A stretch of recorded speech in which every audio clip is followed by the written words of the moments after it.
If your silhouette cameo cutting mat has lost its stickiness or is covered in dust and vinyl bits, don't worry, you don't need to replace it yet.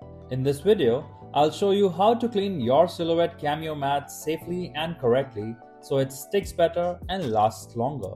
And if you need any extra help or have any questions along the way, feel free to reach out to our experts at the numbers shown on the screen. Alright, let's get started. First things first, make sure your machine is turned off. Now, open a clamp on your machine.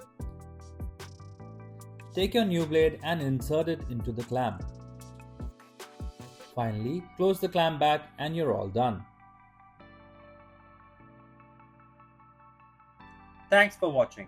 If you found this video helpful, be sure to hit the like button.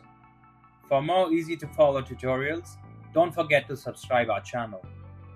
You can also visit manimaker.com for more DIY inspiration and creative crafting ideas. And if you ever need technical support or guidance, just give us a call at the contact number shown on the screen.